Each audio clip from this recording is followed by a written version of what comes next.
Take back your soul. This is another transmission from Mahadeva here at ThunderWizard.com headquarters, where you find the world's only unified spiritual energy system at ThunderWizard.com. Get ready, because here I come.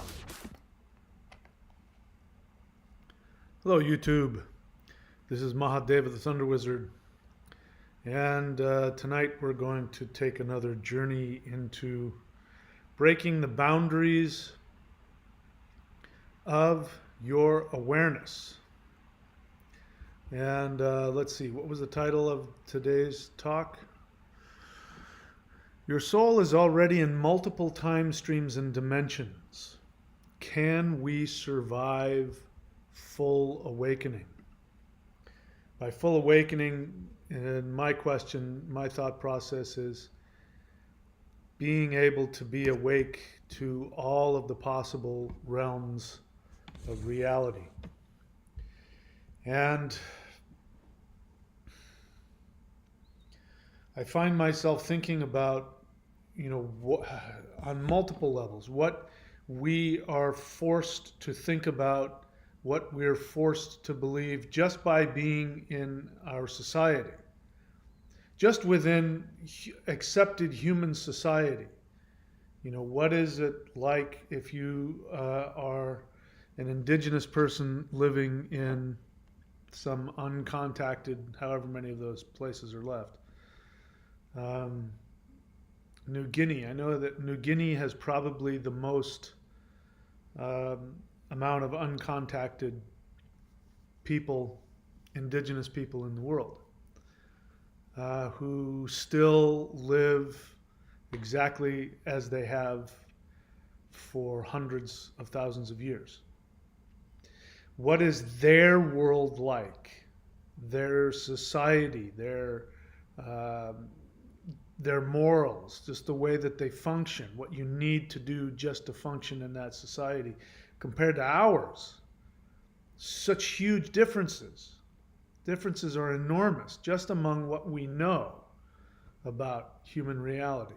If you were to take some indigenous person that has, they have some connection because they're still connected on a psychological level. Planes must have flown overhead, so they must know that something is going on.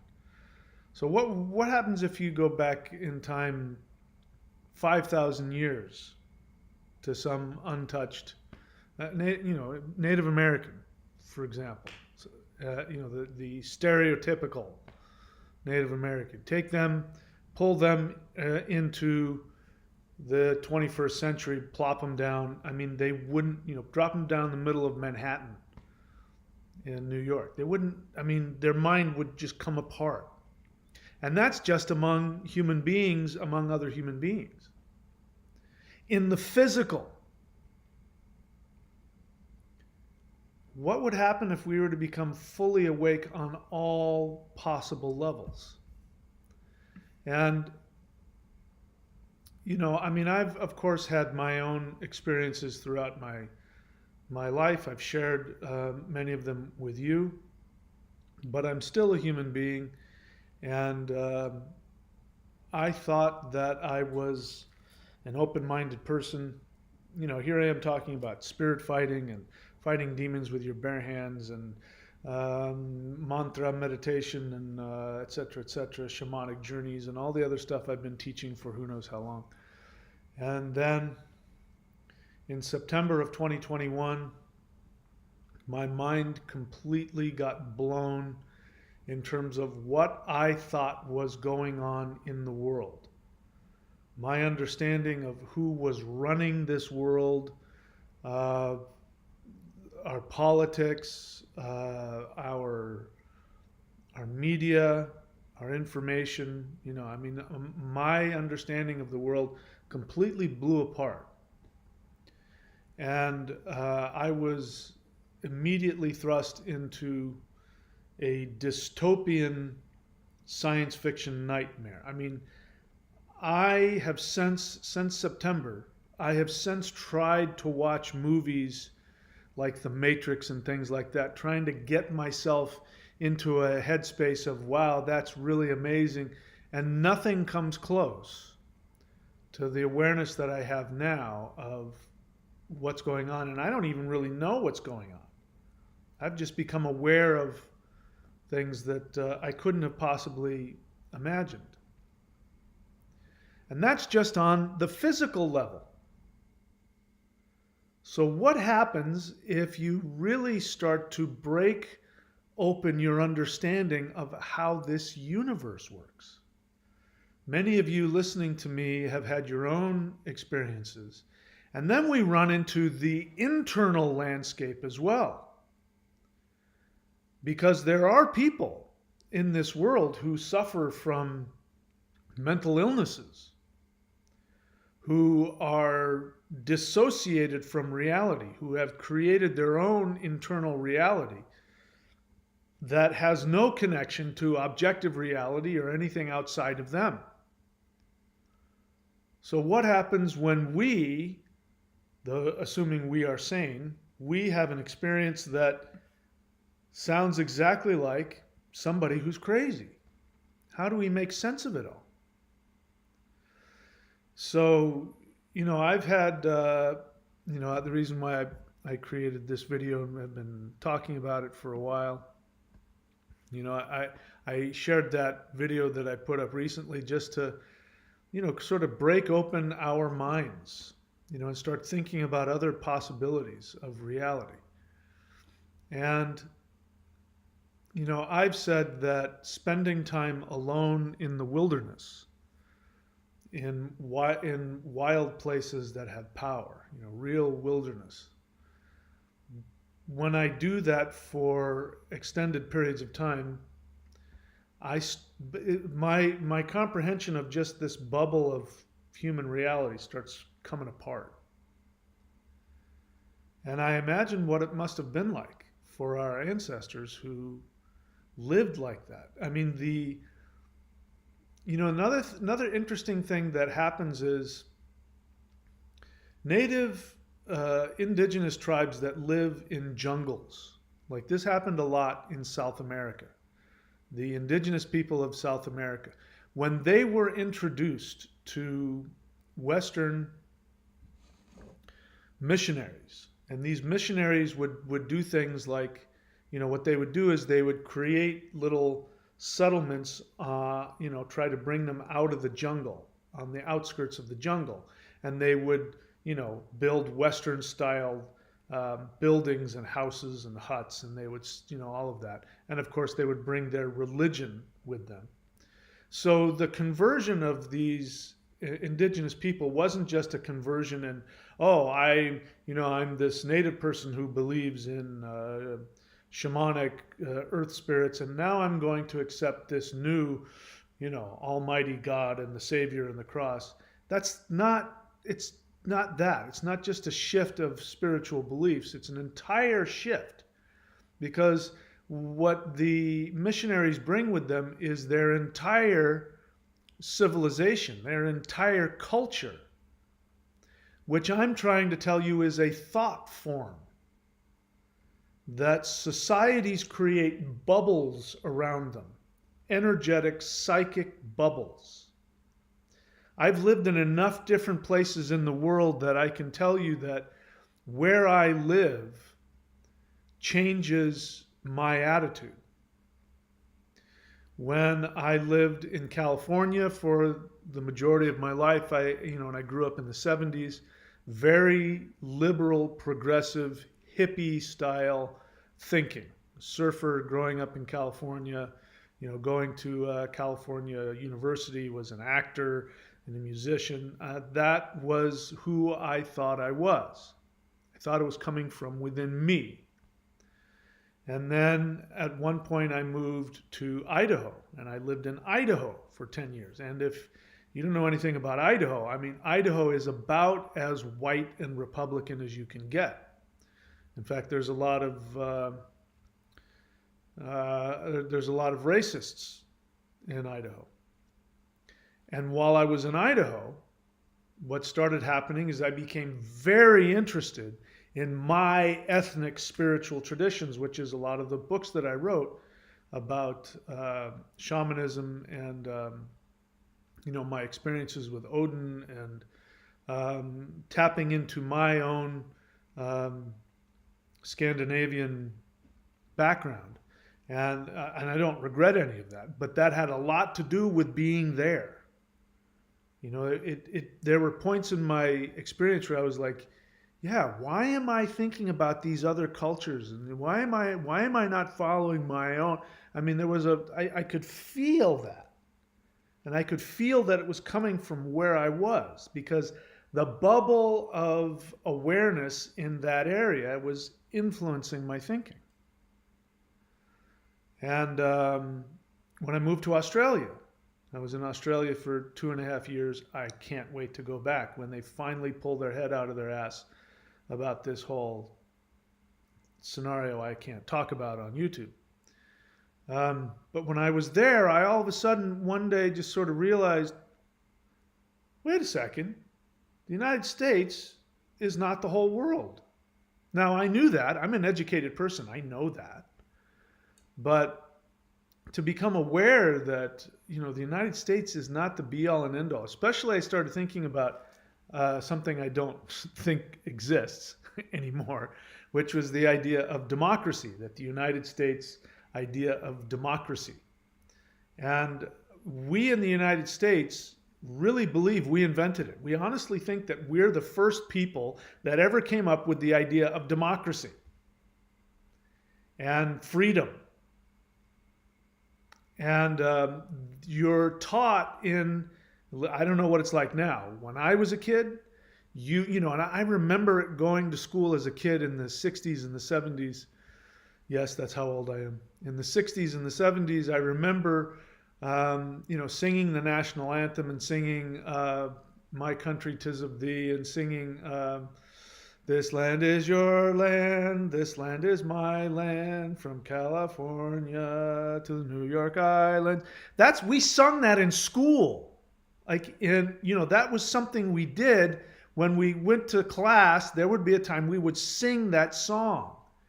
And we were being programmed to think this way. In fact, I remember thinking, there was a thing you learn about called manifest destiny. I don't know if they still teach it in schools today, but there was a thing called manifest destiny, which was that white Americans felt that it was their God-given right to completely, totally conquer both coasts of North America. And I remember having that feeling of, yeah, we deserved that.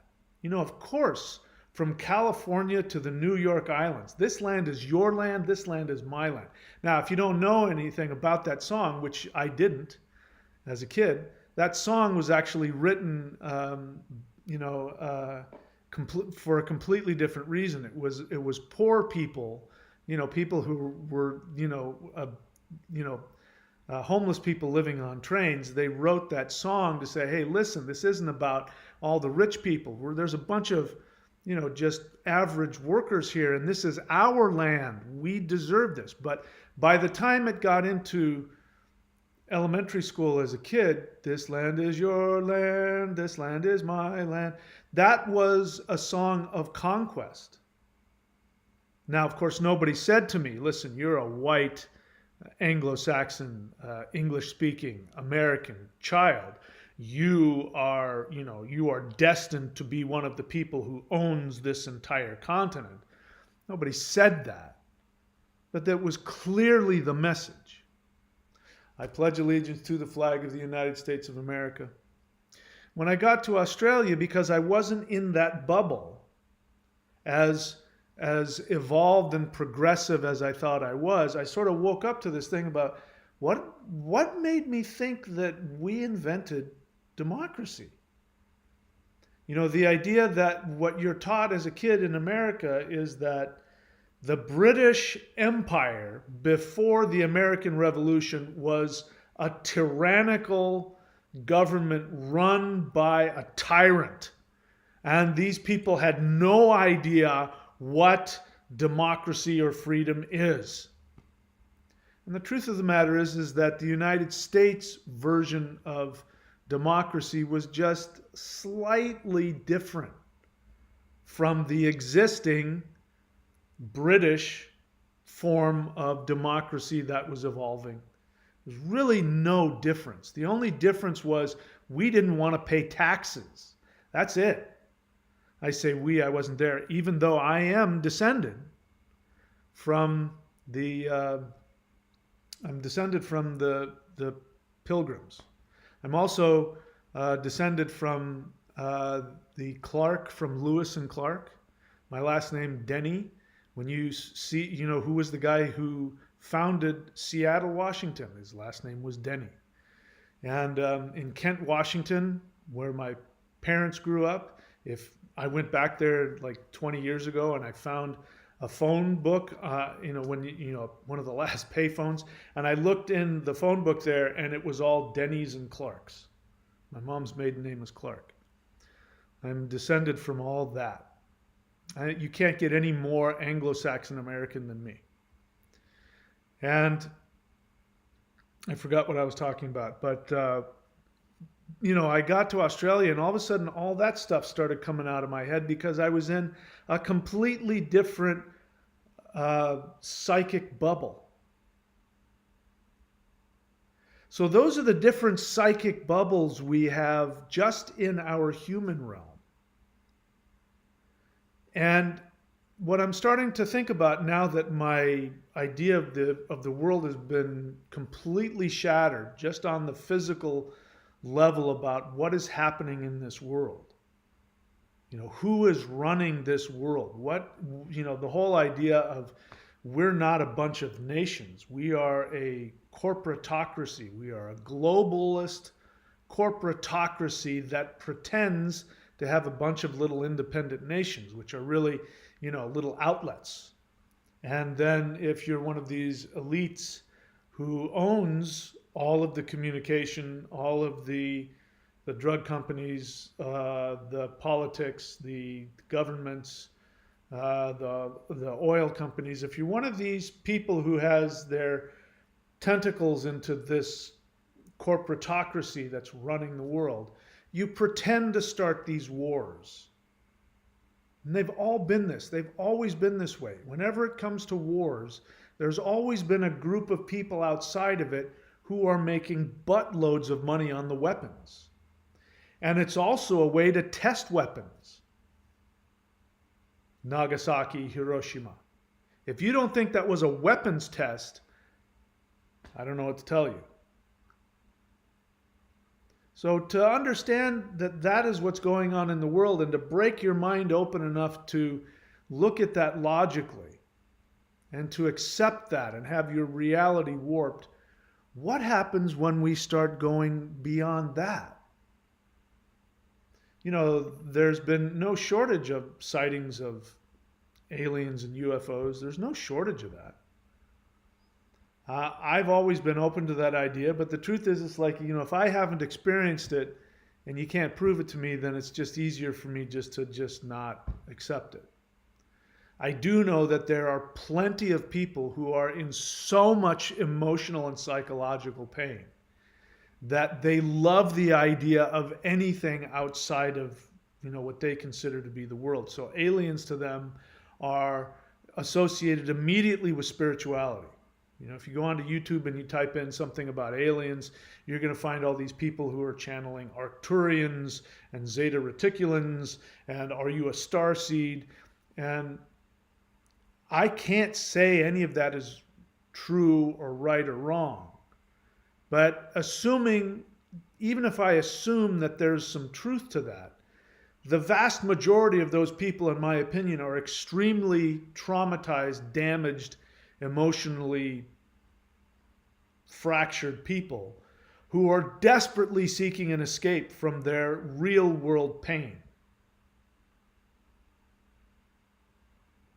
And so how do you navigate a spiritual world that doesn't conform to our bubble? Because we have so many different bubbles. So my bubble about how the world worked has been shattered. But I also have other bubbles. The bubble of belief that we are, that, oh, there's probably is aliens somewhere out there, but, I mean, that the likelihood of them coming to us and, little green men, yeah, come on. Do we have any proof for that? Give me a break. And this is the kind of thought I have. And I've had out of body experiences. I have practiced a internal martial art, a spiritual martial art associated with the highest level of shamans and wizards in East Asia. And I have been able to do things with my energy that is impossible and unbelievable.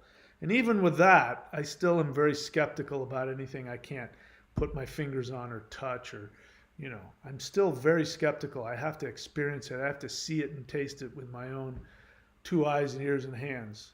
The reason why I know that this kind of stuff is real is because I've experienced it. It's not because I believe it. By the way, that's one of the reasons why many of you, when you comment or ask questions, I will often say, and what exercises are you doing?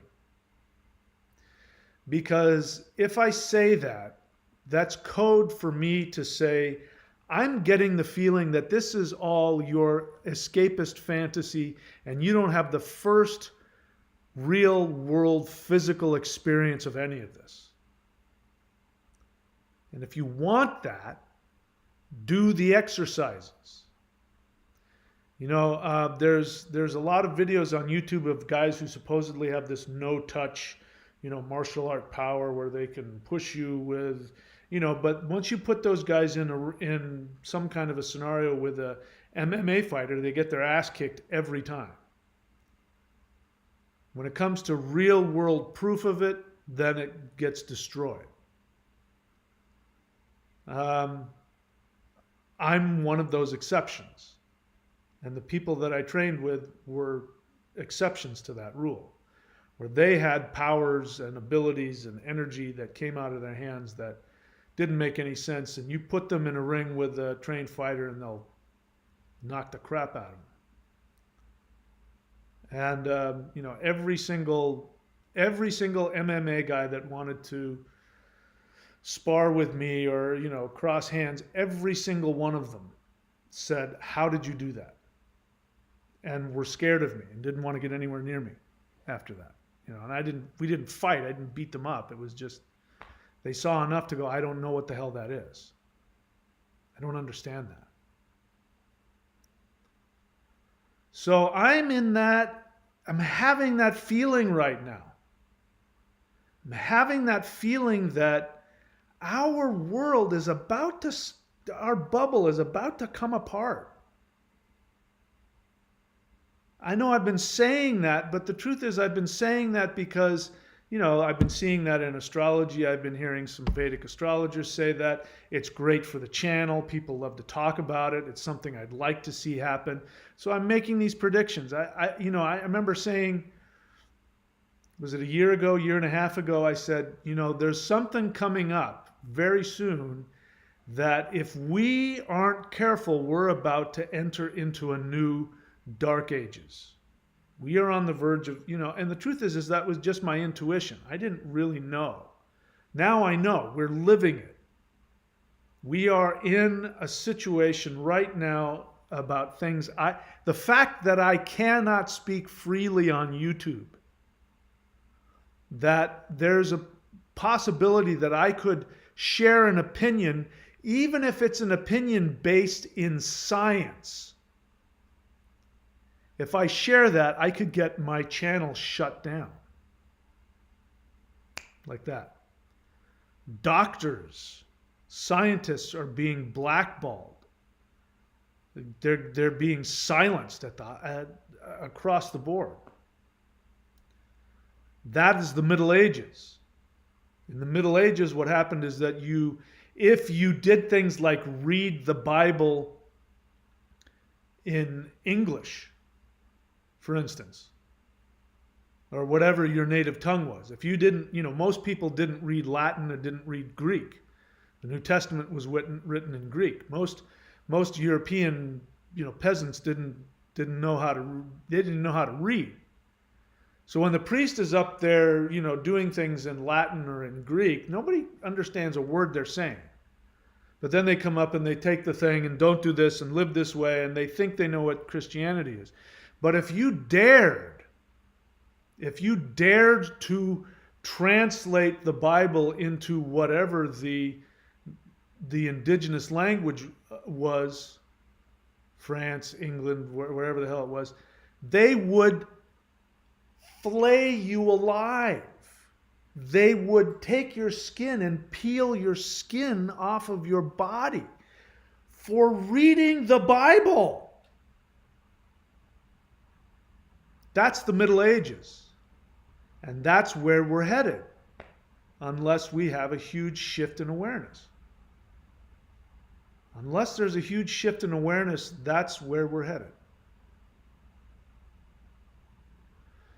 So I am starting to think, I'm starting to rethink everything that I have bought into. I'm starting to examine how I have sugar-coated or minimized things. And one of them is the alien phenomenon. We're now hearing, I can remember, in fact, I've just been watching stuff. I can remember, I don't know if any of you remember some of the things that happened in the 90s. But I remember over Arizona. Do you remember in Mexico City? But definitely I remember the one over Arizona. Over Phoenix, Arizona. I believe it was in the 80s, the early 90s. And there was these huge triangle ships, miles wide, covering, all of Scottsdale and Phoenix, Arizona. Thousands and thousands of people saw it with their own eyes. I remember seeing videos of it on the news and kind of going, oh, those were flares. Oh, those were flares? Oh, all right. Of course, I didn't see it. I wasn't there. I didn't see it with my eyes. I wanted to just go, somebody from the Air Force says, yeah, those were flares. Oh, all right. But that's just one example of that. And now we're starting to hear in the mainstream media, no less. We're starting to hear the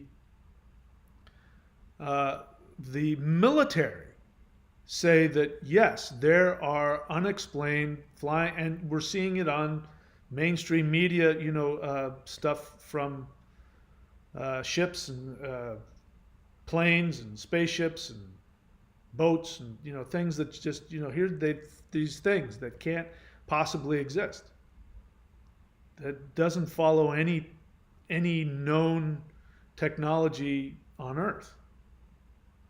And then we've got, again, all the stuff I can't talk about. You know what I'm talking about, the reptilian anointing. You know what I mean by that.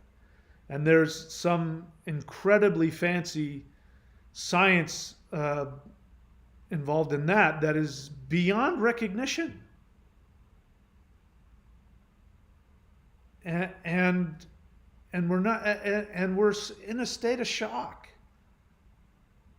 Things are changing so rapidly, and we don't know what to believe. It's, this starting to make me think this was done. One of the ways to control a population is to release so much information that changes the narrative so fast that everybody just goes, becomes like a deer in the headlights. And then you're telling them to their face, oh yeah, by the way, we're going to change the molecules of your body. And you go, okay. Okay, all right. Whereas if somebody were to say that in a way, if that just came out of nowhere, you'd be like, "But you're going to do what? Wait, hang on, what? I don't know if I want that." But just like this, when you're inundated with so much change in narrative overnight, and you have whole populations driven by fear, driven by propaganda, then you can put anything in front of them.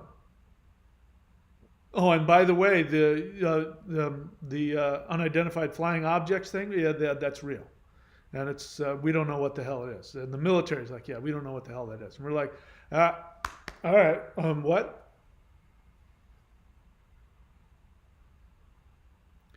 And so if we start looking into those things,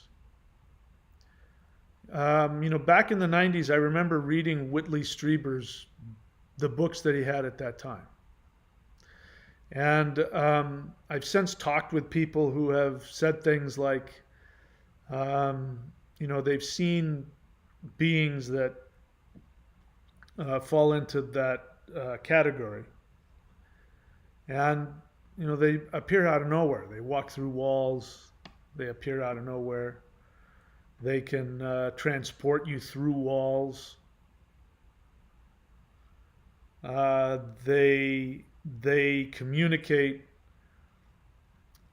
psychically with such tremendous information, the density of information that when it comes into our human brains, I mean, it just knocks us out, puts us in a coma. We can't process it.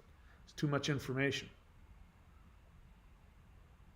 The idea, when you compare us to, say, a chimpanzee, right? Try to get a chimpanzee to create, or a group of chimpanzees to build a city, and to build a city with electricity and with radio waves and television. Just give them all of the information and all of the tools and educate them and see if they pull it off. They won't be able to pull it off. They can't do it.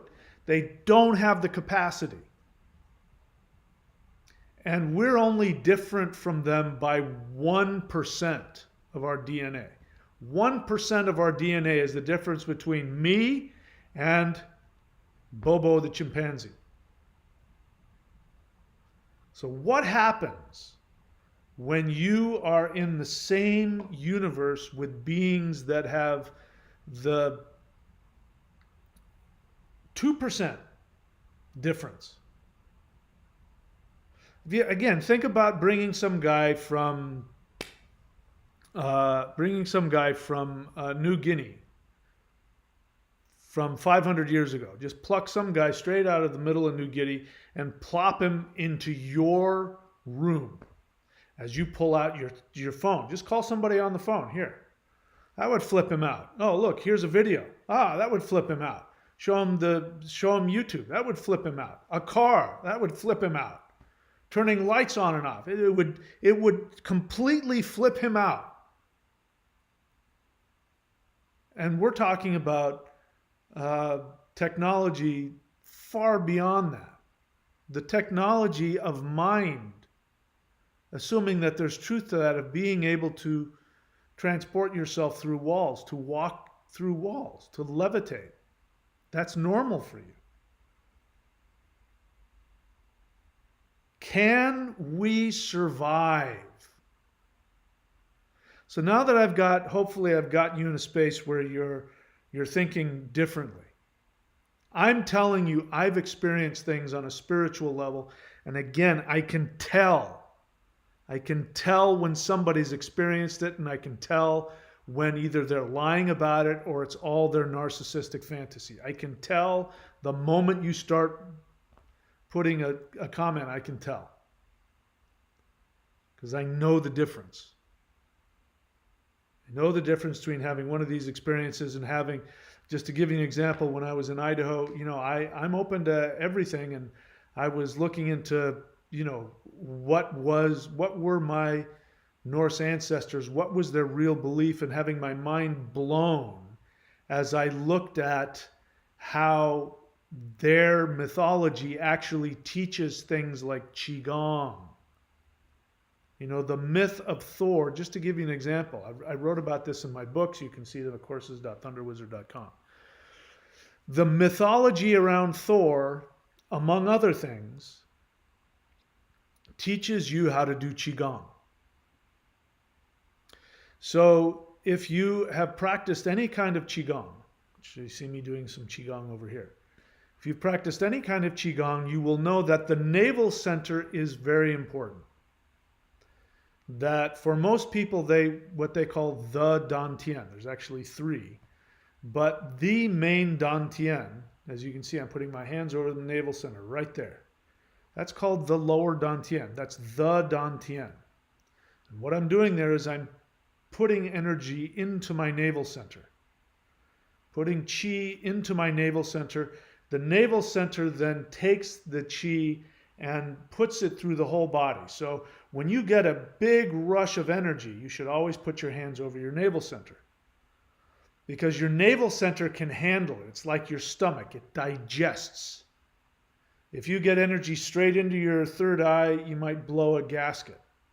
And the reason why a lot of people have kundalini psychosis or qi sickness is because the energy is not balanced in their body. And if you like just do a bunch of third eye exercises trying to put energy, you can go crazy. You'll become psychotic. The navel center has to digest it and then can send it throughout the body and in ways that your body can process and can handle. So Thor, the god Thor, who is the lightning god of the indigenous Germanic tribal people of northwestern Europe. Thor has a hammer, and his hammer is the lightning rod. His hammer creates thunder and lightning, but he cannot pick up the hammer if he's not wearing his belt. He has to wear a belt around his navel center. If he doesn't have his belt on, he can't pick up his hammer. And if you see traditional Chinese guys doing kung fu, they have big sashes around their navel center. Yogis, same thing. People in traditional yogic garb, they'll have a big sash around their navel center. Even Europeans, way back when, they used to wear a big sash around their navel center. It's because there's an understanding, especially those who practice these things. They wear these belts because it girds up their kidneys and their, what are the glands on top of the kidneys? The adrenal glands. Because this is where a lot of the qi is generated and processed. In the adrenal glands, the kidneys, and the navel center. And so you make sure that place is warm and protected, because that's, if you're a Qigong master or Tai Chi, you're going to generate that from your navel center. If you're going to sing, you have to sing from your navel center. It is the core. And anybody who's done any high-level qi energy work, you're going to have a lot of power coming from your navel. And so how is it that these supposed primitive, because the most primitive people in the world, by the way, in case you didn't know, 2,000 years ago, according to the Romans, the most primitive people on the planet were the Germanic tribespeople. They treated them the same way we treat, the indigenous people of New Guinea. That's how they looked upon those tribal Germanic people. And these guys believed the god Thor, the lightning god, he carried a hammer. And in order to pick up the hammer, he had to have his belt on. Which means they knew something about Qigong. They knew something about energy. He also had to have his metal gloves. If he didn't have on his belt and his metal gloves, he couldn't pick up the hammer. He couldn't transmit the lightning. If you do any Qigong, especially do the lightning Qigong, you will become aware that right here in the palm of the hand, there's going to be this is where all the energy comes out. Your palms will get warm and hot. That's the metal glove. Because what does metal do? It conducts electricity.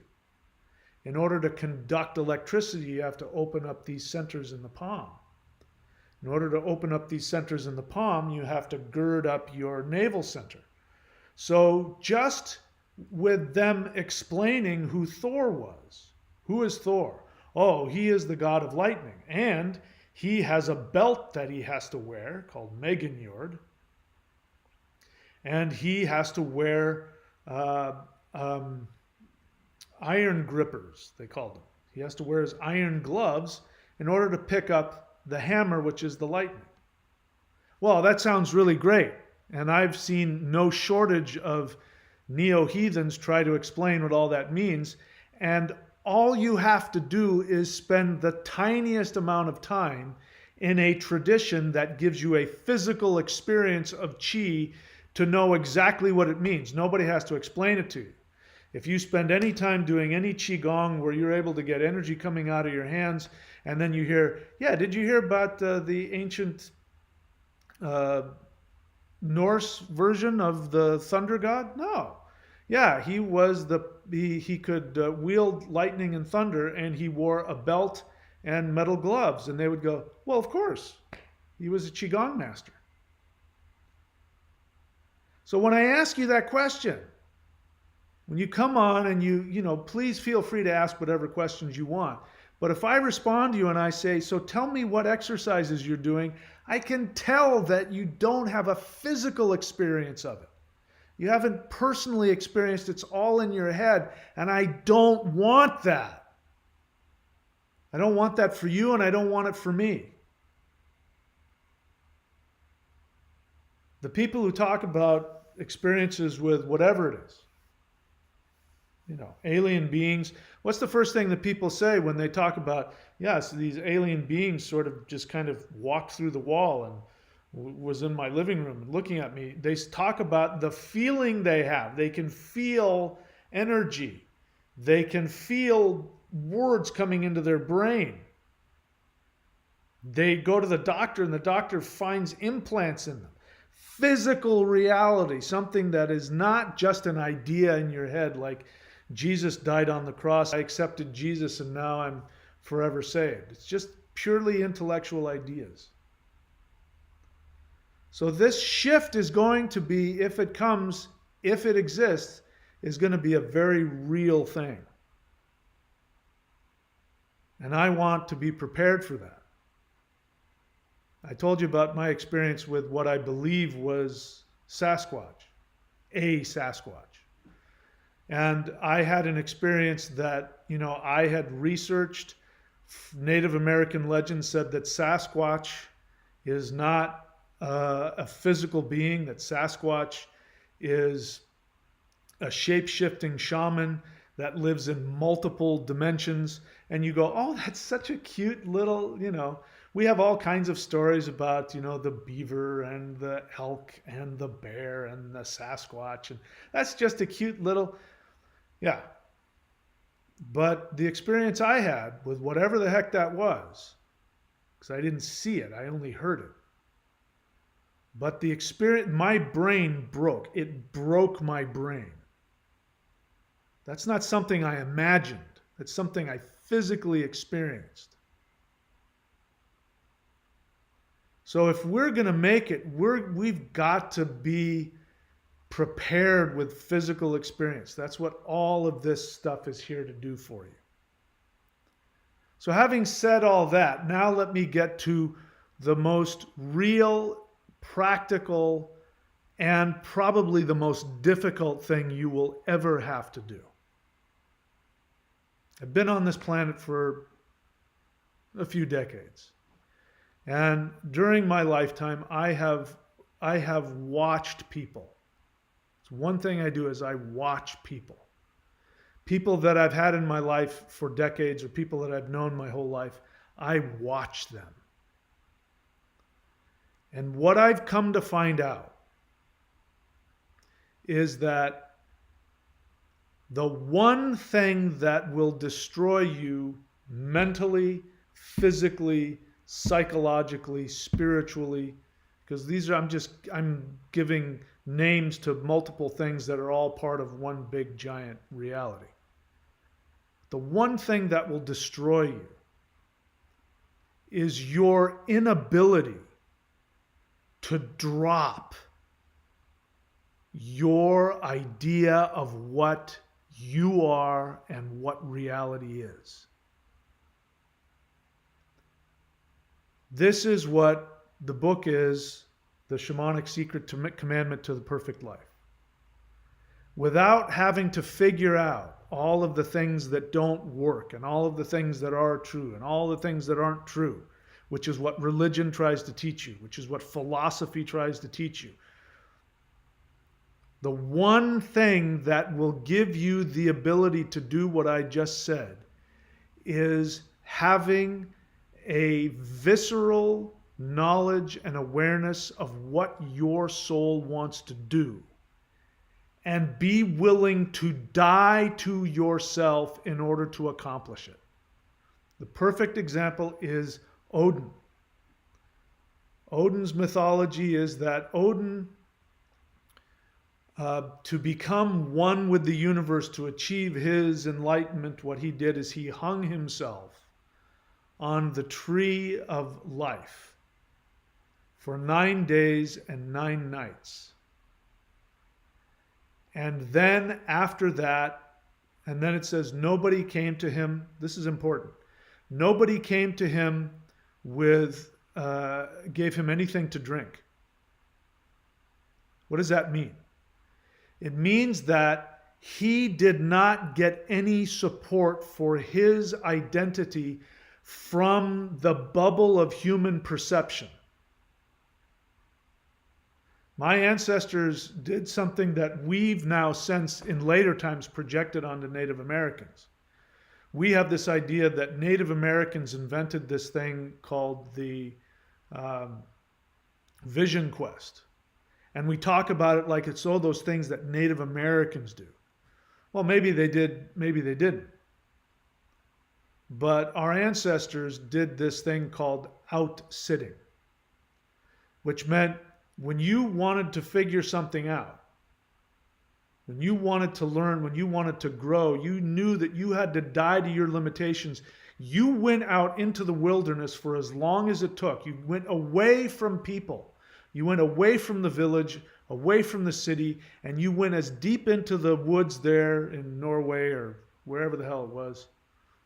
You went as far away as you could and you sat. You sat out.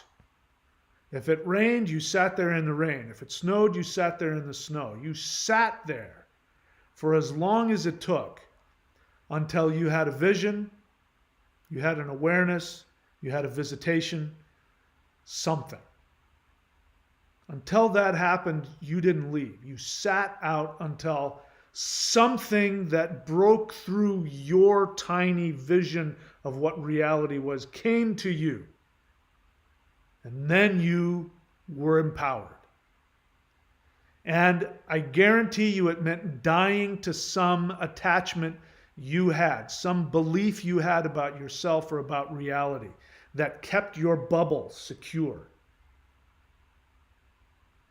So when Odin died to himself, he says he sacrificed himself to himself, which is not like Jesus. It drives me crazy when I hear wannabe New Age neo-heathens or pagans want to talk about Jesus and Odin and the similarities, and that Jesus is a reflection of Odin, and that nothing could be further from the truth. There is nothing about the Jesus myth that has anything to do with Odin.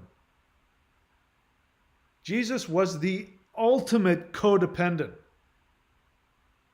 There is nothing more codependent than sacrificing yourself for the salvation of others. It is absolutely disgusting and destructive. It is so presumptuous. And it is so egotistical. What an egomaniac, codependent. Jesus, of course, I don't believe he existed, but if he did, what an egomaniacal codependent.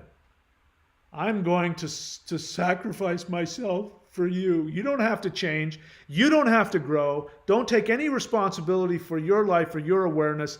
I'll do it all for you. Will you worship me?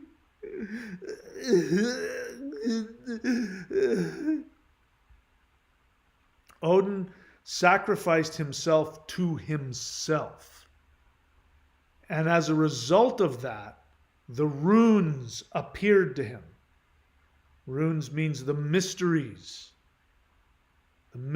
of the universe, the mysteries of space-time, the mysteries of who knows what. And then it says, he screamed, he took them up, screaming he took them up, which means that if we take the visualization that he reached out and grabbed them, that at that point, after sacrificing himself to himself, he then reached out to grab onto them. And the action of doing that made him scream. In what? In terror, in fear, in pain. He had already died to himself on the tree of life, which is the spinal column. It means he had a Kundalini experience. And please don't write to me and tell me you had a Kundalini experience because you had these tingles. I felt these tingles. I felt something on here and I've had a Kundalini experience. That's not a Kundalini experience. Kundalini is your psyche, your human psyche. When you have a Kundalini experience, you die to who you are. People say, I've had a Kundalini experience and I saw everything and I became God. And then this is, I'm almost quoting verbatim, and then the responsibility of being God was more than I can handle. No, that's called having a psychotic break. That's somebody who is in serious denial of their own internal demons and drama, and their nervous system is flipping out because their psyche is seriously fractured, and they're going to call it Kundalini. No, what Odin went through was a Kundalini experience. He died to the attachments of his own self. I'm going to give you one example because it's all out there for everybody to see. I wanted to come up with examples of people that I've known, but they haven't given me permission to gossip about them, so I won't. So let's gossip about somebody we already know about. Will Smith. I hope that he finds whatever he's looking for. I have compassion. I can imagine myself acting in those ways. I've done this on the channel. Some of you know I sometimes have a thin skin. My ego gets bent out of shape and I respond.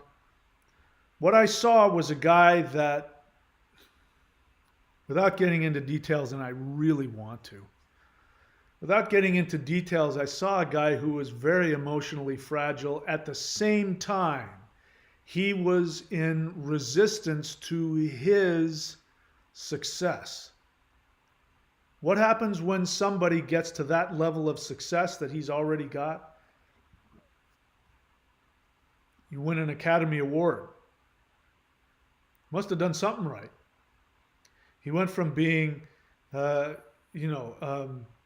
Fresh Prince of Bel-Air to this guy who is now looked upon by the highest level elite of celebrity as a master actor. And what does he do? Just before he gets handed that, because somebody makes a joke that some could say was a little insensitive, I honestly, that was my first feeling. And after thinking about it, I was like, there's really, he didn't make a joke at anybody's expense. He said she was a strong woman. He actually gave her a compliment. And I saw, as you did, Will Smith laughing at it, and then he looked over at his wife, and then all of a sudden he changed and he went up and smacked a guy half his size across the face. And I can't imagine a more self-destructive thing to do. Just before he's about to take an Oscar for, he obviously didn't feel worthy of what he had just accomplished, because nobody acts like that. We could talk about maybe what was going on in his personal life, but I'll stay out of that. He hasn't asked for me to psychoanalyze him there, so I won't. But that's a good example. When you're on the verge, you've got to drop the ego. And the ego, and I'm using the ego in the normal sense, because I don't think there's anything wrong with having an ego.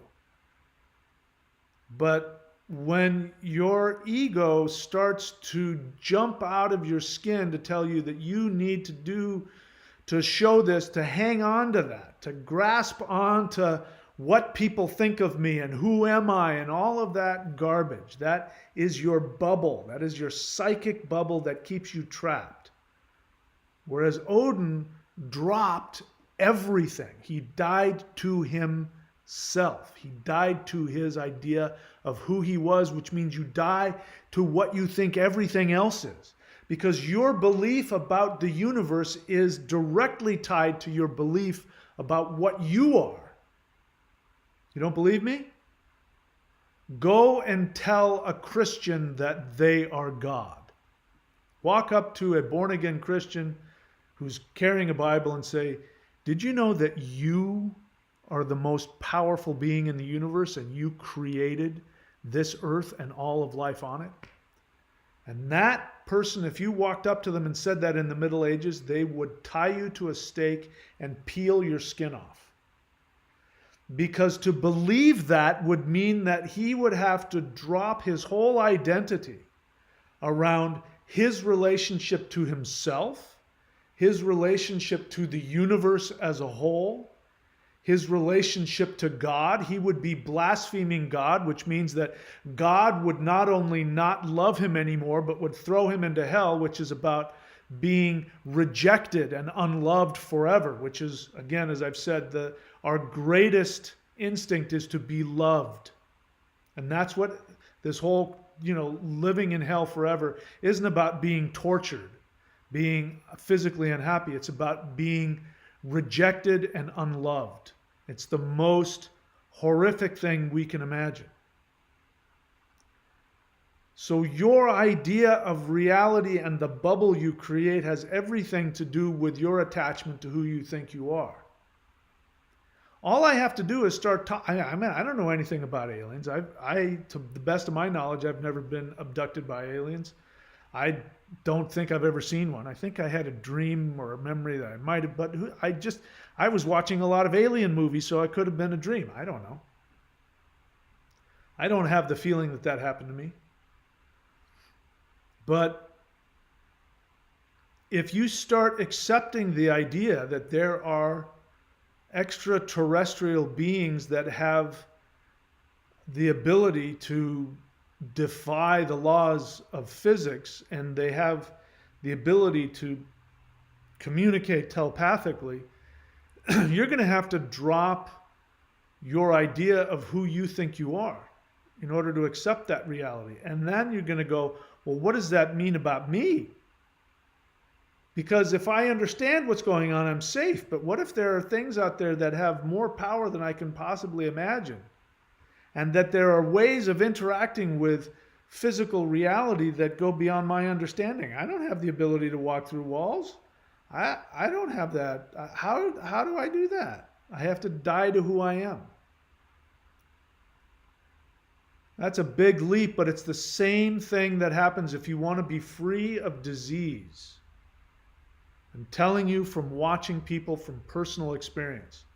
If you want to be free of disease, you have got to drop any limiting attachments to who you think you are. You have to drop any limiting attachments to who you think other people are.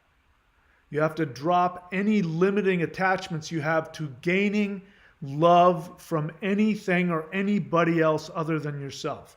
I can tell you because I've watched it happen. And to the extent that people hang on to that, they will be very aware on all levels, except for this one little thing where I need to have a codependent, experience with women, and then, I have to be I have to be the one that woman looks to. I have to be the one that takes care of her, and if she, I want to be the thing that if she doesn't have me, she can't survive. That's going to kill you. It'll kill you. It'll physically destroy you.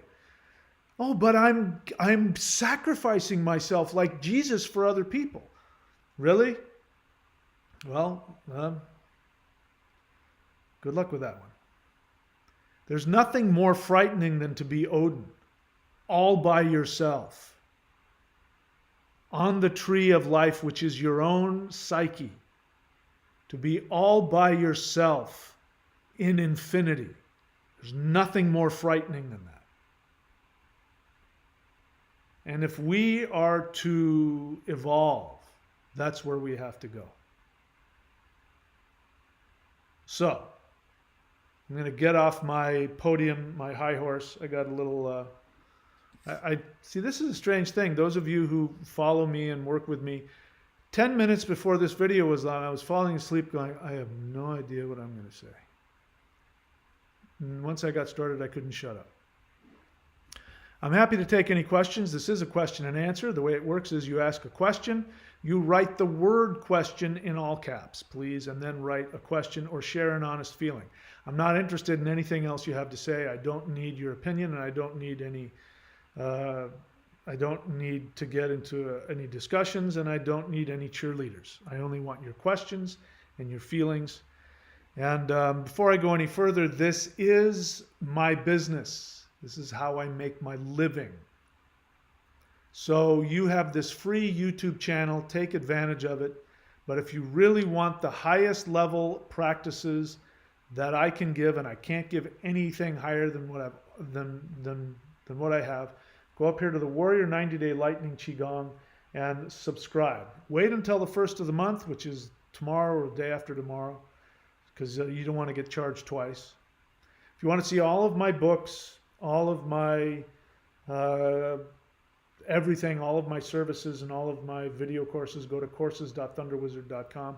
If you want to have access to the most powerful energy practice on the planet, which if you practice it, will fry your brain and blow apart your little idea of what reality is, you go to maushan.thunderwizard.com. Having said that, I will take a breath and relax, and I will take questions.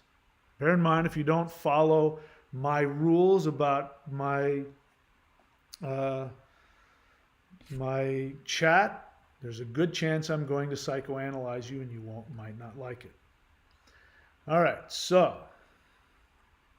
Thunderous Daves Rangel says hello, and the only reason I'm responding to her and she's not asking a question is because she is one of my certified astrologers. And you should go check out her website, which is Thundra, THUNDRA.thunderwizard.com. And you can see all of the amazing services that she provides. Zeralath, man, I'm not interested in your opinion. You should know that. Come on. You've been on here a while. You're my friend. You know what's up. Where's the question? What else? All right. Vincent.thunderwizard.com. Good evening, Mahadeva.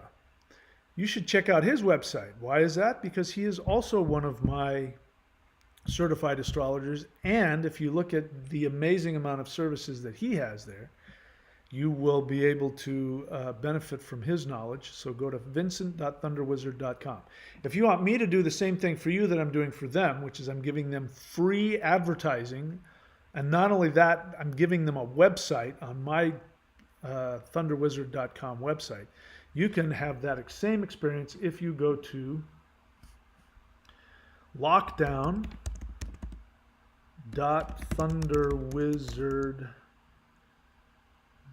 thunderwizard.com, and if you pass the very simple test, then I will be happy to give you a website. And if you come on while I'm doing a live stream and say hello, I will give you free advertising.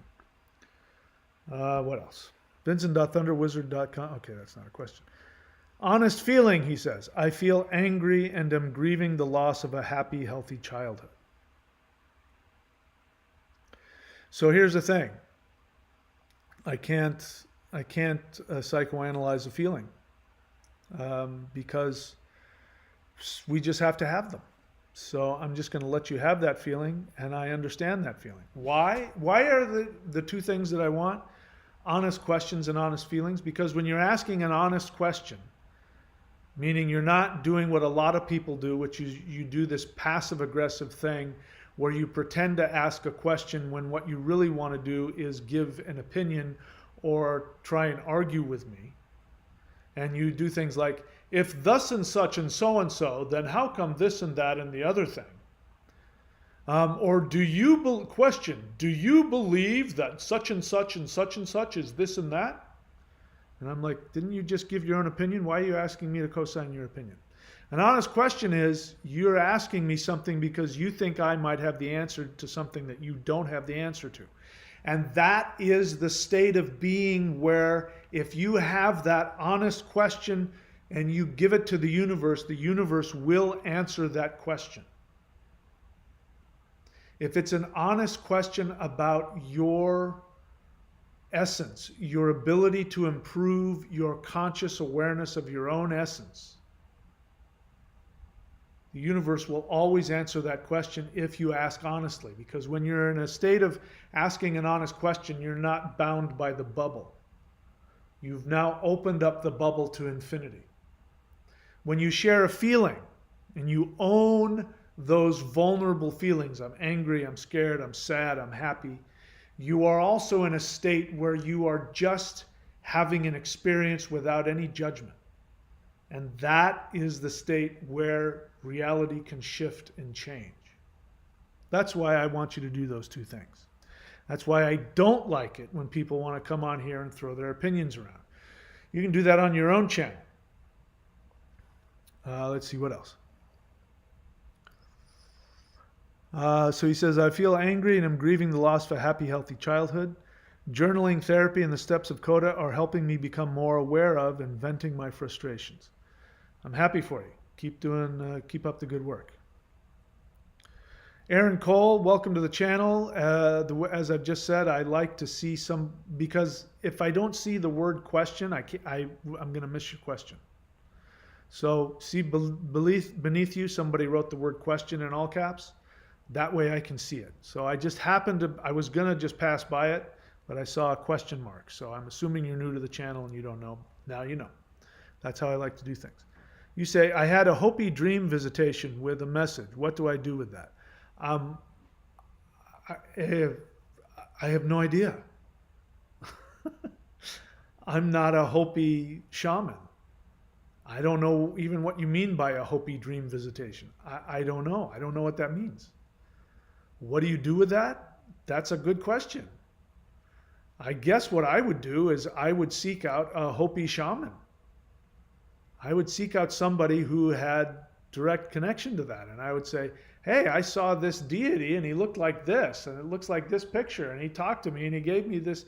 Tell me what to do. I honestly don't know. The only thing I can tell you is you should visualize that visitation, whatever that was. I'm assuming you saw some kind of an entity or a person or something. I'm sure you can remember what it looks like, or at the very least what it feels like. That's your connection. The feeling is your connection to that. If you really did have a visitation and it wasn't just something that came out of your unconscious, who knows what, because you happened to be watching some movie before you went to bed that had some Native American guy, doing something, and you went to sleep and thought you had a visitation. If that's not the case, and you really honestly had a dream visitation from some Hopi something or other, and you don't have access to a Hopi shaman, there's not a whole lot left, then you hang on to the feeling that you had. If you can hang on to the feeling and the visualization, then you say, what is the meaning of this? What are you trying to tell me? What am I supposed to do? I am open to learning from you. So while I'm on that, what I've been doing is, I've got a brand new channel, which I'd like for you all to please go to, because in order for it to get mirrored on odyssey.com, which is what I would like to do, I need to have at least 200 subscribers on there and a certain number of views. So the more people that can subscribe to my Mahadeva Speaks channel, You can look for it on YouTube. It's just 2 words, Mahadeva Speaks. And it's me doing something that I would have laughed at a year, 2 years ago, which is I started opening myself up to connect with the essence of my spiritual name, Mahadeva. Mahadeva is a spiritual name that was given to me in a dream state. I had never heard of that name before, to my knowledge. And somebody I knew, this had to have been 20, 25 years ago. And somebody I knew who claimed to have been a psychic, whatever. And she just out of the blue walked up to me one day and said, "Your guides are going to come to you tonight." And I went, "Whatever." And sure enough, at some time during my dream, this blonde-haired woman looked at me. It was like I was like dreaming, and his face just came over me, and this long blonde hair. And she looked at me and she said, "Well, hello, Mahadeva." And I was like, "What?" I'd never heard of that. She also called me by some other name that I don't remember now, which is a Hebrew name that means lion of the desert or something like that. And I had never heard that name either. I heard the name, it sounded Hebrew, I looked it up, and sure enough, that was a real name. So Mahadeva, I held on to that for years until I got into Vedic astrology, and I found out that my ascendant sits on the syllable of Mah. So I went, that's why I have it. So when you call me Mahadeva, you're actually stimulating my ascendant in my Vedic astrology, which empowers me. My ascendant, this will all make sense to my Vedic astrologers, my ascendant sits on Magha Pada 4, the 4th section of the star system called Magha, which means the mighty. Same word in English. Mighty. In Sanskrit, it's Magha. Magha means the same thing. Means great, powerful. And so Magha Pada 4 is living with the ancestors. Now you know why my focus has been on spiritual practices. This is a quote from my books that I wrote, 15, 20 years ago. I wrote over and over again this one phrase because I wanted you guys to, it was really important that you understood it. I wrote the phrase, spiritual practices that have an unbroken connection into prehistory. That means the ancestors. Differentiates from neo-shamanism, Western magic, and all that stuff that's been created within the past, even Christianity that's been created within the past 2,000 years. I only want to practice energy practices or traditions that have an unbroken connection going all the way back into prehistory, and that is the ancestors. So now you know why I have that connection. Magha Pada 4. And the syllable for that is Ma. So when you say Mahadeva, guess what happens? I become empowered to connect to the ancestors. So when I reach out to Mahadeva, which is, in my estimation, my future higher self, part of me that has achieved complete enlightenment, when I reach out to that, I get pulled into that state of being.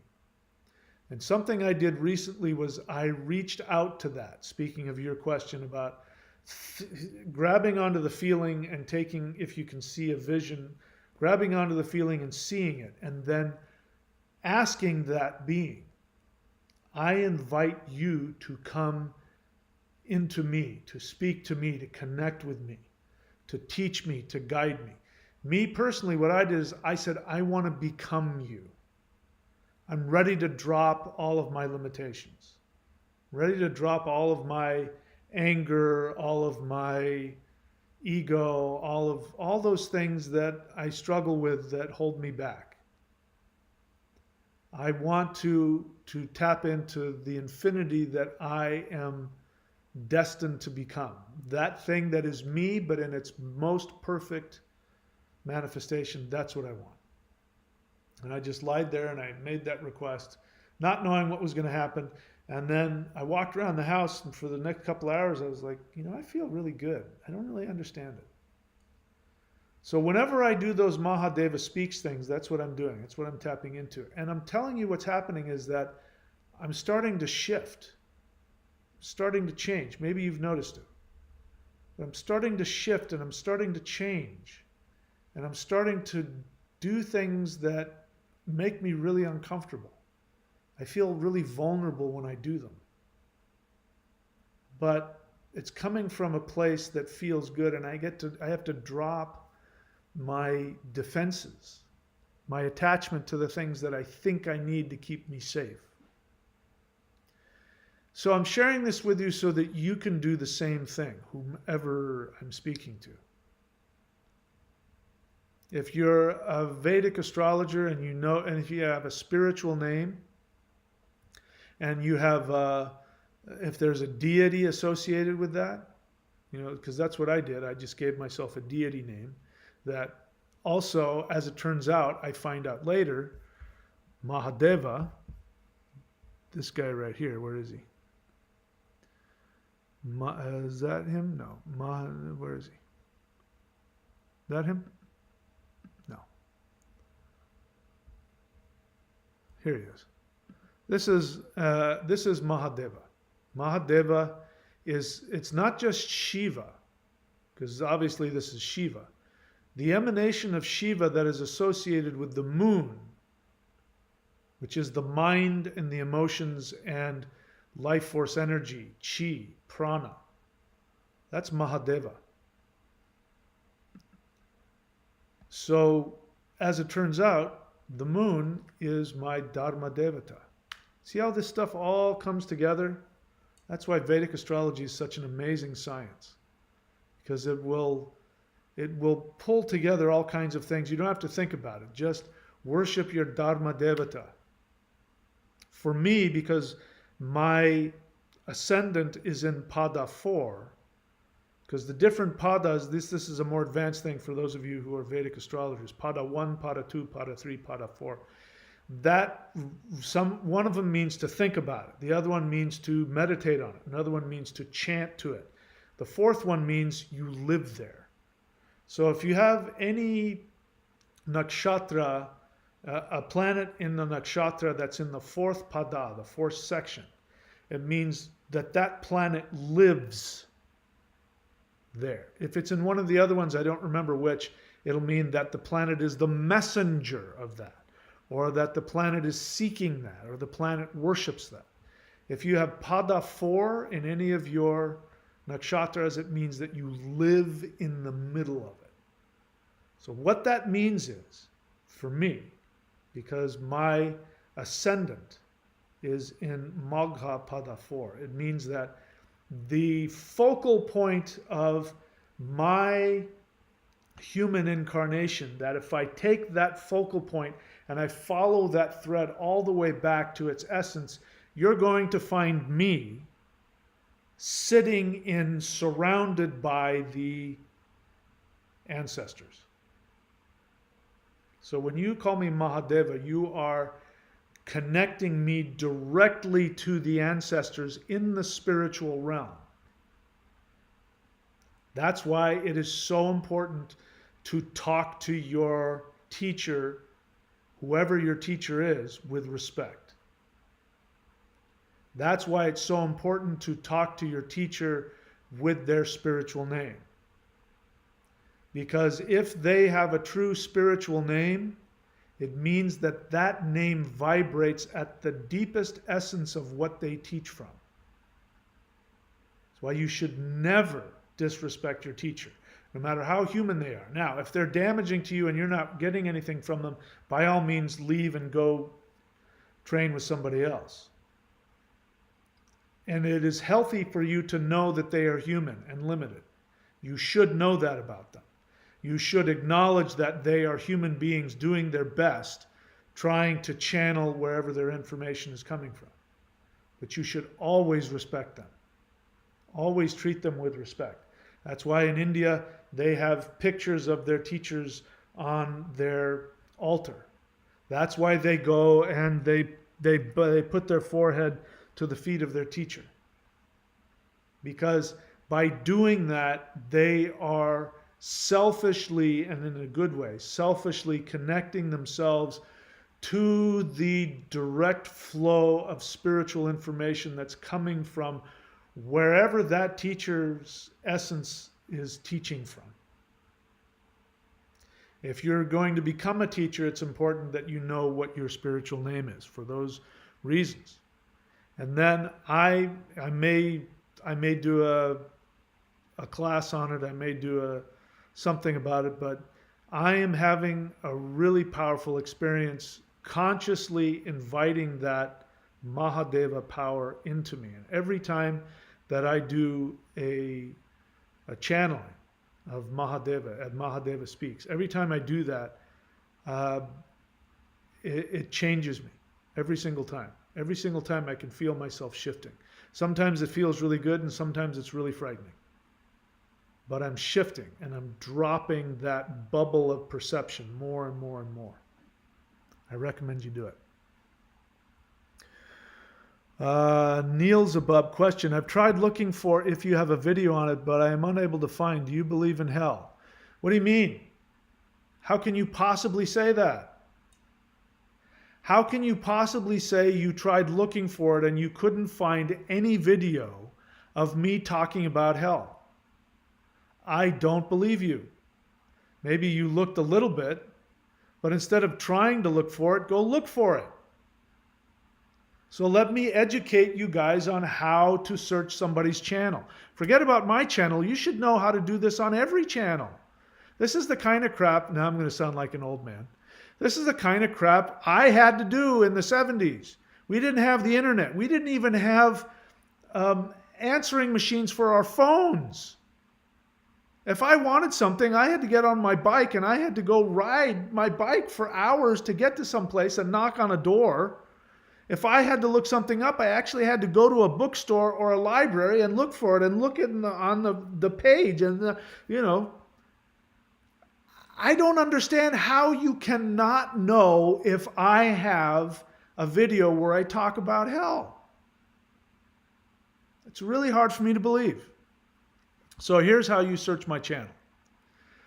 You, depending on what you have, if you have a phone or a tablet, you're going to have to look for a pull-down menu on my YouTube page. So if you go to the YouTube search engine and you type in Thunder Wizard or Thunder Wizard DOTCOM, my page will come up. You'll see me there standing there looking all hip. And you will go click on that page and then you will see, if you're on a laptop, you'll see a magnifying glass. You click on that, a search bar will come up. You can type in whatever search term you want and videos will come up. I have, 1,500 videos now. If you don't know about hell, then look for Christianity, look for Jesus, look for things associated with hell. Odin says Jesus was a coward. Look at those videos. Okay, so put some effort into it. It's very hard for me to believe that you tried to look for it and you couldn't find it. What did you expect was going to happen? That within 30 seconds you were going to find the one little soundbite of me saying I do or don't believe in hell? Come on, man. Learn how to do the work. It's so important. If you don't know how to do that, it's going to be very hard. Forget about finding out what I think or don't think. It's going to be very hard to accomplish anything. Listen, I'm 58 years old. I can't surf as much as I want to surf. As you guys know, that's my thing. Because I just moved to Florida and the weather's crappy and the waves are small and all kinds of other reasons I can't surf as much as I used to. So what am I doing now? I am going to the gym 6 days a week. I didn't think I was physically capable of doing that. I put on 7 pounds of muscle in the past month. I am busting out of double extra large shirts and I'm only 5'8.5". What does that mean? It means that I bust my ass. I work my ass off to get what I want out of life. And nobody's going to stop me. I'm going to go in there and I'm going to outlift those 25-year-old bodybuilders. And I'm all natural and I'm 58 and I'm supposed to be too old to be building any muscle or gaining any strength. So please don't sit there and tell me that you tried to find out my views on hell. Put some work into it. I believe in you. I'm being harsh with you because I'm not going to look down on you. I'm not going to treat you like a helpless little kid who can't do anything. You are capable of doing whatever you want to do. And if the one thing you want to do is find out whether or not I believe in hell, that is one of the easiest things you will ever accomplish in this life. And if you can't do it, it means you're not working hard enough. So get up off your ass and go look for it, and then we'll talk. And if you apply that same attitude into anything else in your life. Listen, guys, no matter what you get out of this video, don't let anything or anybody get in the way of you getting absolutely everything you want in this life. Die before you let anything stop you from getting what you want. I wish I could have pictures of me standing next to guys that I went to high school with. You can see the difference. See what it looks like. The difference between being a victim and giving up and taking full responsibility for everything you want in your life and going after it. And then when you get it, then you have to make sure you don't walk up to Chris Rock and smack him in the face and destroy your entire career. You have to make sure you can handle it once you get everything you want. All right. What else? Spectrum of Life question, how does money come about when we're going forth towards our truest desires? How do I know? I don't know what you're doing. I don't know what you're what do you want me to tell you? You expect me to tell you, well, what's going to happen is if you go to Main Street, Cross Street, Willow Street, and then on the corner right underneath the upper, northwest corner of the park bench and you lift it up, there's going to be money in there. What is it you want me to tell you? The only thing that I've told you is that if you go after what you truly want, the universe must give you all of the resources that you need. How that happens, you shouldn't fucking care. I don't care. How that happens is how it happens. The only thing you have any control over is, are you taking action and doing everything you can to go after your soul desire? That's it. How the rest of it comes, there's infinite numbers of ways. Stop thinking about the money. Go after what you want. The money will find you. Buddy Helm question, when doing phase 3 of Lightning Qigong, wow, that's somebody that's go up here, thunderwizard.com, subscribe to the Warrior 90-Day Challenge Lightning Qigong, and then you'll have an idea of what he's talking about. It'll take you a while to get to phase 3 if you're following in directions. When doing phase 3 of Lightning Qigong, leading from the Immortals Qigong warm-up, if you want to know what that is something you can do for free. You go onto my channel and look for Awakening the Immortals Qigong. Feel free to, please, that's my gift to you. It's incredibly powerful. Please enjoy. When doing phase 3 of Lightning Qigong, leading from the Immortals Qigong warm-up to Hands of Infinity, should you remain facing northwest for Hands of Infinity or face another direction? At that point, you can face wherever you want. Here, listen to your instinct. Wherever your instincts tell you to go, that's where you should go. You're facing northwest. In other words, if I don't tell you a direction, don't worry about it. But you face northwest for the Awakening the Immortals is because that's where the Immortals, that's where their energy comes from. The northwest is the realm of the Ascended Masters. So if you want to connect with them, doesn't matter if you do any of these exercises, face northwest and open yourself up. You can sit there and sort of open your hands up. You can't see me, but I got my palms open, my hands up. You can face northwest and you can say, give me whatever knowledge, whatever information I need, and then just sit and wait and see what happens. Bay Bizzle 84 question, how would you know a jinn is around you? Welcome to the channel. When have I ever talked about jinns? So one of the ways that you respect me is you ask me questions about what I teach. The way you find out what I teach is to put some time and effort into watching the videos. I can promise you there is not even one video that mentions jinn. I don't know anything about it other than that is the indigenous Arabic shamanic spirit, pre-Islamic religion. That's all I know. And if I say anything else, I'm talking out of my ass, so I don't talk about things I don't know. So the other thing is, don't disrespect me by asking me questions about stuff I don't teach. It shows me that you haven't put any time and effort to watch what I teach. You're distracting everybody else who want to hear about what I am teaching. And you're distracting yourself. You're bringing attention to yourself. You didn't know that when you did that. That's not your fault. Now you do. So ask me about what I teach. You want to know about jinn? Talk to somebody who purports to know something about them. Kimby, all right, that's not for me. Black Earth Productions. You guys can go check him out. He's got his own YouTube video channel, Black Earth Productions. He's also got a website, blackearthproductionswithaz.com. He asked, question, can you share more about Vritra? It's been a while, and I don't want to talk out of my ass. If you want to know more about Vritra and my experience with Vritra, to not just Black Earth, but anybody, you can go on the channel playlists and click on the Naga conspiracy. But yeah, I haven't been dealing with that energy for a while now, so I don't want to make crap up.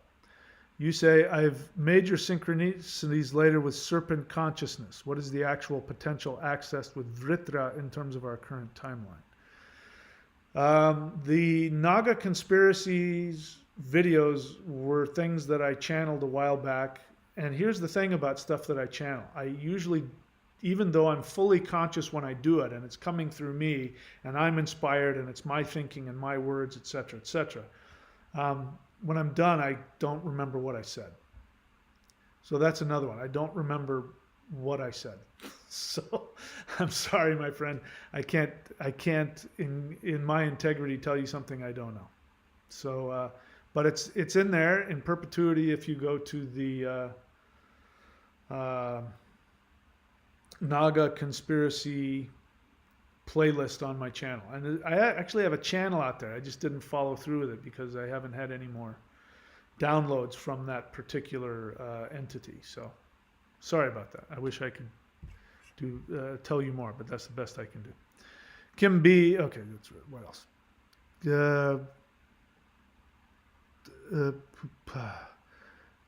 Tsutsayosdi. Question.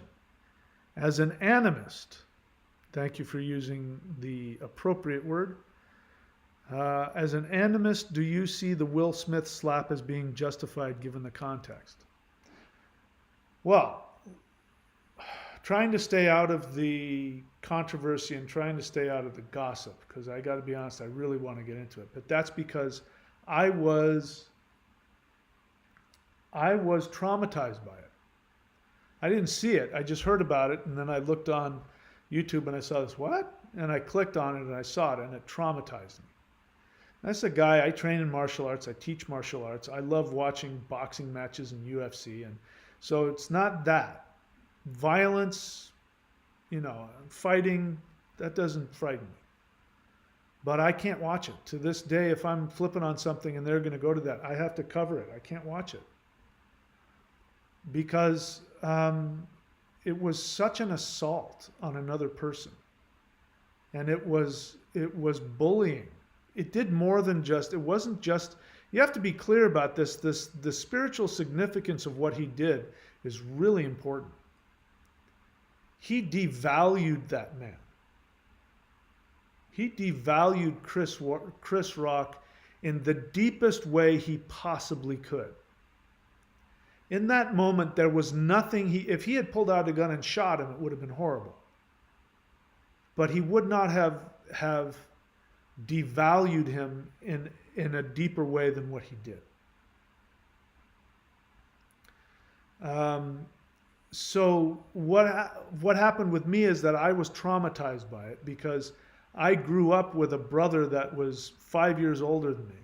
I mean, there's a reason why I'm as big as anybody can get without taking steroids. There's a reason why I gravitate towards that when I'm not surfing. It's because I grew up being traumatized as a little kid. I had a big brother who was the toughest guy on the block. Everybody was afraid of him, and he used to terrorize me. He used to terrorize me psychologically, emotionally. If I did something he didn't like, he'd hang me by my neck over our spiral staircase. He'd walk in the door from wherever he was, and he would smack me on the back of the head as hard as he could. And I'd say, "Why did you do that?" And he said, "Because I felt like it." He used to be so insecure because I was the baby. You know, he was the middle child. And as you know, middle children have a tough time because they get lost. You know, they don't get attention from the parents. The eldest kids are off, you know, becoming, you know, the leader of the family, and the babies are getting all the attention, and the middle kid gets lost. And that was already, you know, being the son of alcoholic and overprotective codependent mother. So he was a fucked up dude.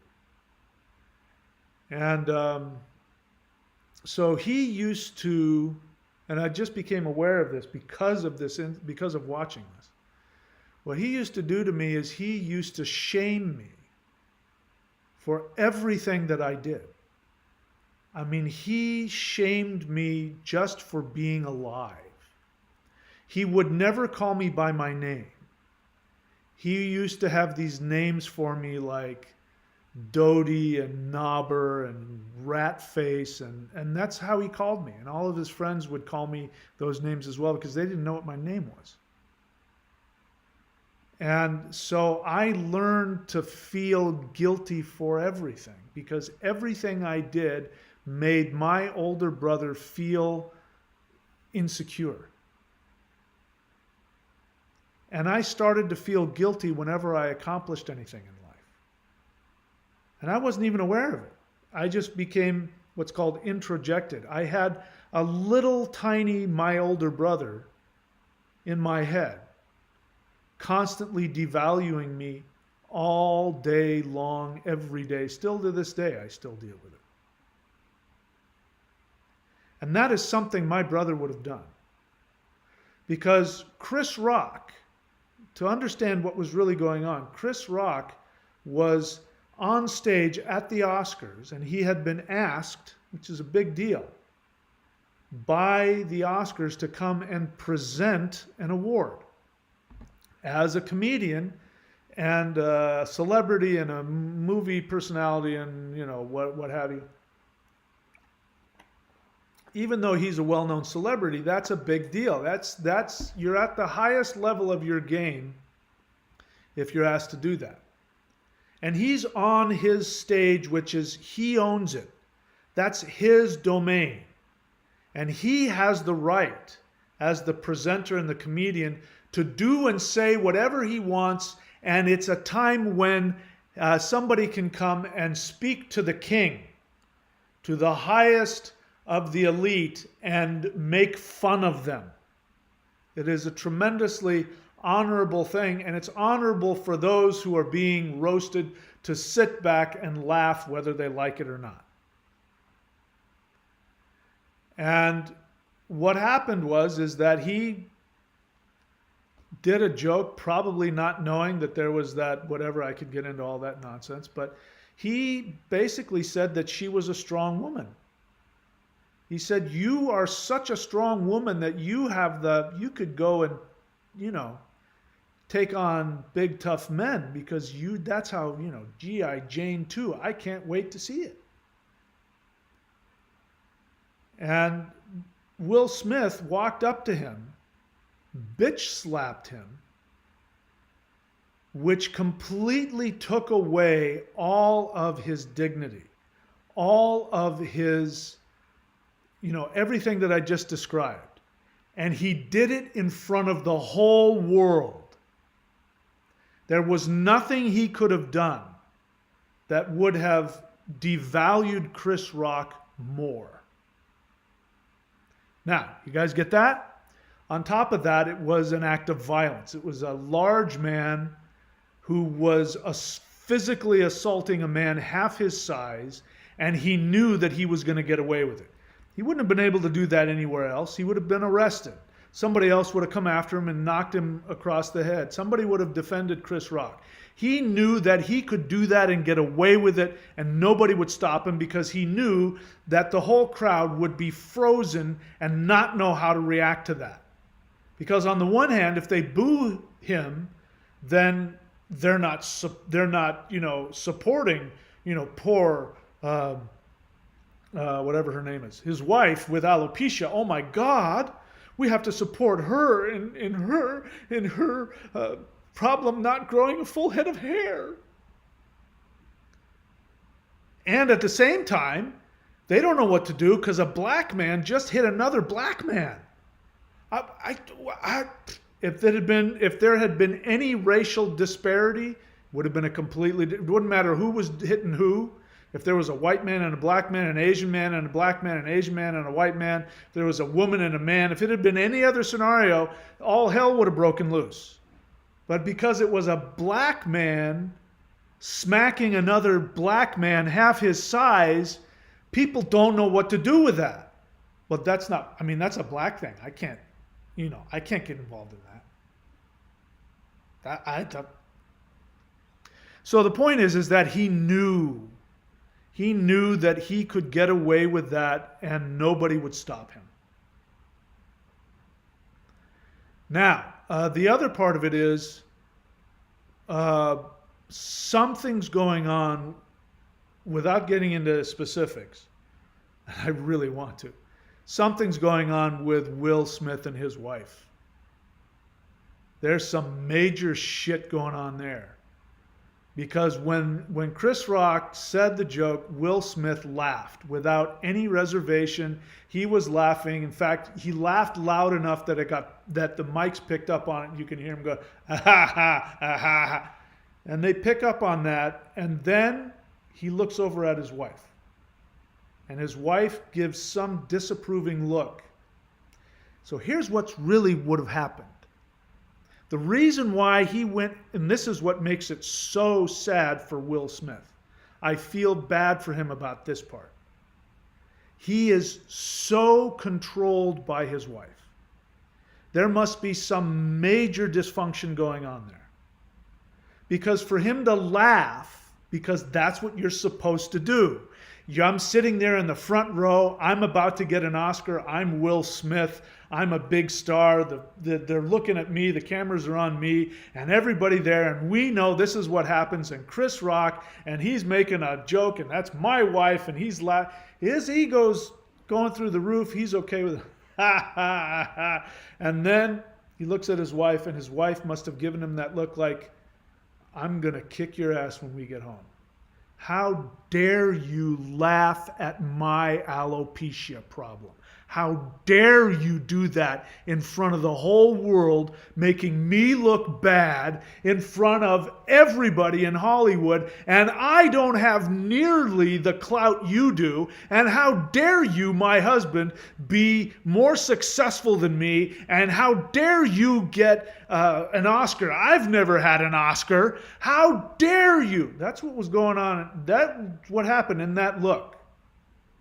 What happened between Will Smith smacking Chris Rock in the face and laughing like everybody else, laughing so loud that everybody heard it?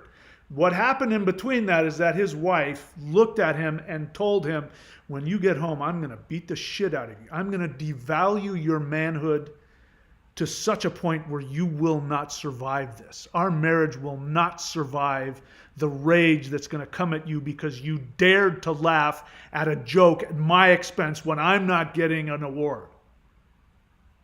How do I know that? Because he was shaking afterwards, and then he was crying when he's giving his speech, and he says, And he talks about what God has called him to do, defending his family.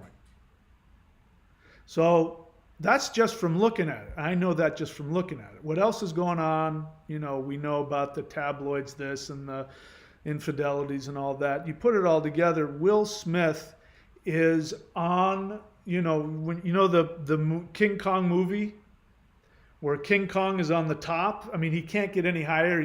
He's on top of the Empire State Building. He's getting shot at by the planes, and there's only one way this is going to happen, and he's going to fall a long way. That's what was happening with Will Smith.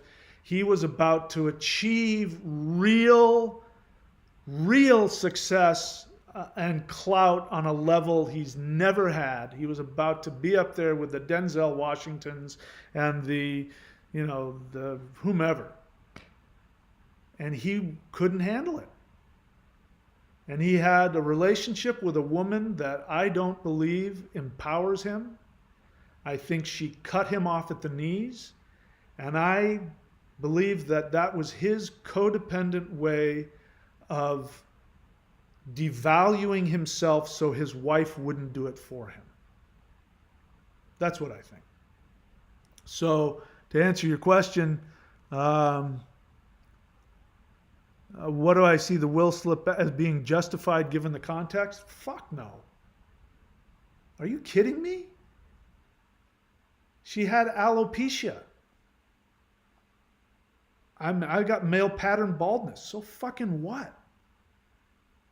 So fucking what? He didn't say, you've got alopecia. He said, good for you, strong woman. What's justified about that? But what's interesting is that I felt afterwards, I spent a day feeling like Chris Rock was insensitive and that he sort of asked for it. That shows my codependence. And after thinking about it, I thought to myself, what the fuck am I talking about? What am I talking about? He didn't do anything wrong. It wasn't even a bad joke. It wasn't even a funny joke.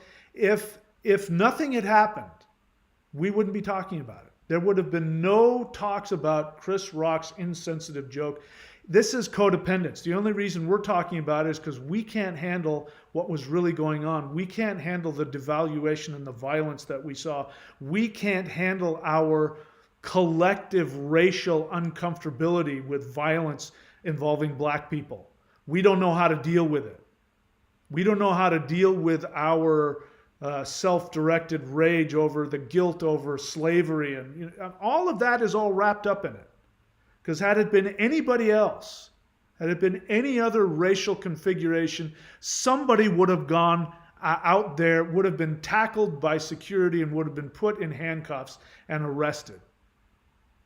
This is our discomfort with not knowing how to handle critical race theory. That was the reaction of us and everybody sitting there watching it. That's why nobody said anything. If anybody else had done that, the whole crowd would have got up and booed. When he had gone up to, if they had allowed him to stay in there, when he had gone up to get his Oscar, everybody would have stood up and booed him. Instead, what they do, they gave him a fucking standing ovation. Good for you. You just smacked a black guy half your size. Good for you. I was thinking about this today. Unfortunately, celebrities, they don't realize it. But one of the problems of being a celebrity is that you unconsciously channel all of the ego craziness of your society that you live in. And that's what Will Smith did for us. He volunteered to take on and channel all of our insecurities about everything that's going on politically, everything that's going on personally. The codependent nonsense that's going on in his own life is a reflection of our own unresolved codependence in our society. It was the political dialogue that's going on. He was the outlet for that, which is why it was so traumatic for so many people on so many levels. How does that? How do you like that for an answer to the question? What else? Bryce Gertson, how tall are you? Why are you asking me that? I've already said that 2 or 3 times how tall I am. Why are you asking? How is the knowledge of my height in this context, how is that going to help you advance spiritually? I've already said it. I've said it numerous times, at least once or twice in this video. I've said it in other videos. I will probably say it again in the future. When I think it's valuable in the conversation, I'll tell you. But what I don't want to do is, if you know anything about Vedic astrology, Mars in the 3rd house means I cannot stand small talk. I can't stand it. Asking me that question out of context is small talk, and it's a waste of time, and I don't want to do it. We'll talk. If you listen hard enough, you'll find out. Or if you can convince me. If you can convince me that answering that question will help you spiritually, I will be more than happy to answer that question for you. You want to find out how big my biceps are? Should we go get and measure my biceps? You want to know anything else? My shoe size? You want to know the size of my floor? No, none of those things are going to help you. All right. Do I see any other questions? I don't. All right. So this was an interesting one, yeah? Something's up. Something's up in the air. I don't know what's coming, but I feel it in my gut. As I'm sitting here talking to you, I feel something in my gut. Something is coming.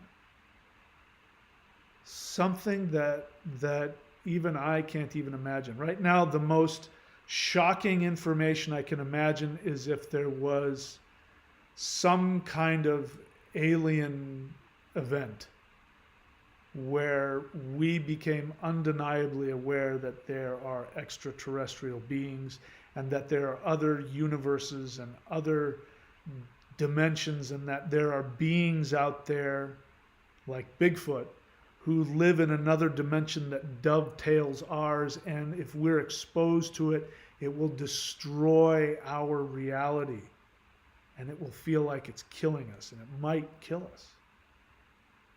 But if we want to be like Odin, we have to be willing to die to who we think we are. So,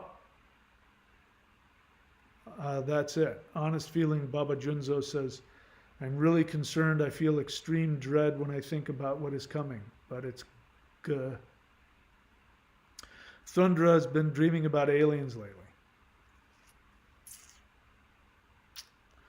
So, I'll tell you this. I think, this is my feeling. I feel pretty confident about this too.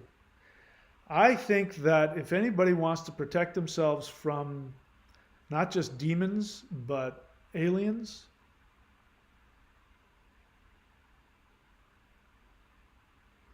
you want to go practice the maoshan.thunderwizard.com. I feel, and I'm not trying to tempt fate here, but I feel pretty confident that if I was training like I used to train, if I was training an hour a day in the spirit fighting, I feel pretty confident that if they tried putting some kind of a, anti-gravity beam on me, that I would be able to break through it. Don't know that for a fact, but I've seen that in a lot of ways that there's something about this Maoshan stuff that even those guys would be afraid of. So if you want an extra, take it for what it is. I'm being really honest with you. I really believe that. If I thought that aliens were coming and that I had to protect myself from alien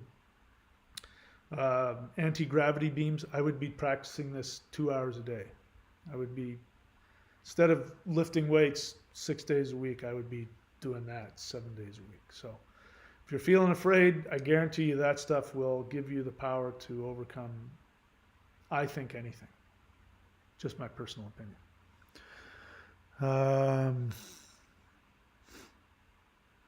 All right, very good. That's it for me. Thank you guys. I appreciate it. If I've said anything that's been hurtful or offensive to anybody, I hope you know that I'm doing my best operating from my Aruda, and that if I'm harsh with you, it's not because I'm trying to harm you or offend you or hurt you. It's because I feel like you're not operating from your highest integrity. And that is my way of waking you up out of that. If I failed at that, my deepest apologies. I will continue to work on that. Best of luck to you, my friends. Stay safe and do not let anything or anybody get between you and what you truly want. By the way, Tevadiyai Devi threw $1.99 at me, and I say thank you very much. I appreciate the support. Do you want to continue to support this channel? If you want to see me stay on here, go to thunderwizard.com and subscribe. Wait until the first of the month so you don't get double billed. And of course, courses.thunderwizard.com, Maushan. And also, don't forget, go and subscribe at my new channel, Mahadeva Speaks. I need I need you guys to help get that channel up and moving. The more views, the more subscriptions, the more comments, the more that the bots pick up on it, and it'll start promoting that channel. And I want to see that channel go through the roof. So help me out with that. All right, that's it, guys. I wish you all the best. Vincent.thunderwizard.com. You have not come off disrespectful. I don't know how you got that feeling. If I gave you that feeling, that's my apology to you. But you have not done or said anything that in any way disrespected me or anything else at any point in time. But I thank you for the thought. Okay, that's it for me, guys. I wish you all the best. Stay safe. I'll see you guys all very soon.